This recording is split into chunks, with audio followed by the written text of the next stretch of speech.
Baik, bismillahirrahmanirrahim. Assalamualaikum warahmatullahi wabarakatuh.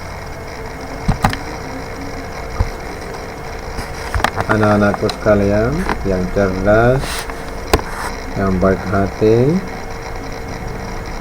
sampai jumpa setelah beberapa bulan, hampir tahunan ya. Di tengah-tengah musibah ini, pembelajaran di semua jenjang pendidikan di Indonesia khususnya itu sudah dihentikan sementara. Nah, kali ini merupakan pertemuan pertama secara video virtual ya, di mana pengetahuan itu tidak boleh berhenti karena pandemi ini. Itu harus berjalan agar imajinasi, inovasi, bahkan kreasi anak bangsa tidak boleh berhenti sampai di tengah jalan. Karena demikian itu menjadikan generasi muda 10-20 tahun mendatang akan membawa Indonesia menjadi negara yang bermartabat di mata dunia internasional. Baiklah anak-anakku sekalian, pada pertemuan pertama ini kita akan membahas masalah hakikat ilmu antropologi. Apa sih sebenarnya antropologi itu? Nah, ini yang perlu kita ketahui bersama. Definisi antropologi. Nah, antropologi itu terdiri dari dua suku kata dari bahasa Yunani. Yang pertama anthropos dan yang kedua logos. Anthropos itu manusia dan logos itu ilmu. Jadi dua suku kata yang digabung menjadi satu. Lalu antropologi itu adalah ilmu tentang manusia. Sedikit kita berhenti sejenak. Ilmu tentang manusia. Manusia dengan segala keadaannya, baik secara artistik, secara sosial, religius, kemudian budaya dan agama. Intinya manusia ini segala yang terkait dengannya itu yang dikaji di dalam ilmu antropologi. Jadi hakikatnya adalah bahwa ilmu antropologi ini secara harfiah ilmu tentang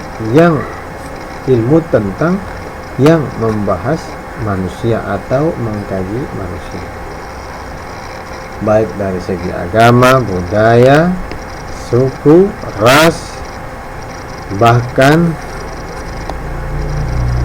warna kulit, bentuk fisik dan sebagainya. Nah, itu yang akan kita pelajari di sini. Oleh karena itu perlu kita ketahui bagaimana pendapat para ahli menyangkut definisi antropologi. Yang pertama itu dari Indonesia, yaitu Bapak Koncaraningrat. Beliau mendefinisikan atau menginterpretasikan bahwa ilmu antropologi adalah ilmu yang mempelajari manusia secara umum, menyangkut warna, bentuk fisik, dan kebudayaan. Jadi menurut beliau ini adalah bahwa ilmu antropologi itu secara umum itu bagaimana warna kulit, bentuk fisik, dan kebudayaan seseorang.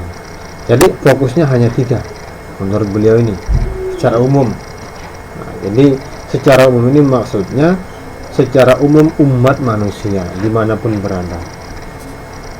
Warna kulit, bentuk fisik, ada yang pendek, ada yang tinggi, ada yang putih dan sebagainya, dan kebudayaan.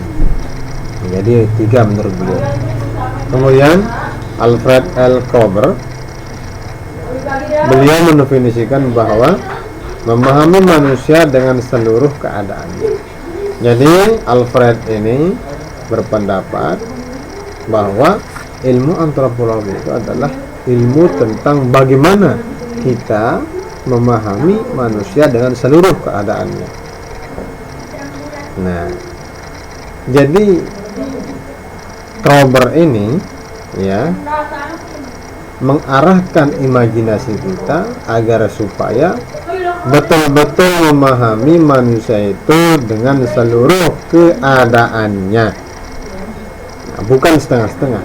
Artinya manusia harus dilihat secara utuh. Bagaimana tingkat emosionalnya, bagaimana budayanya, bagaimana ajaran agama yang dianutnya, bagaimana pengamalan agama yang dianut, dan bagaimana dia bersosial masyarakat antara manusia yang lain. Yang ketiga adalah William A. Haviland, bahwa ilmu antropologi adalah ilmu yang berupaya untuk mengeneralisasi hal-hal yang bermanfaat tentang manusia dan perilakunya. Jadi Haviland ini mendefinisikan bahwa antropologi itu hanya fokusnya ya tentang manusia dan perilakunya. Jadi dia mencoba untuk membuat satu definisi, satu pemahaman, di mana ketika seseorang mengkaji tentang manusia itu harus sesuatu yang mendatangkan manfaat untuk dirinya sendiri, dan itu harus digeneralisasi secara umum, maksudnya tidak dikhususkan, dan perilakunya dan perilaku manusia itu sendiri. Itu menurut Haviland. Yang ketiga, yang keempat, David Hunter, bahwa antropologi itu adalah keingintahuan tak terbatas tentang manusia.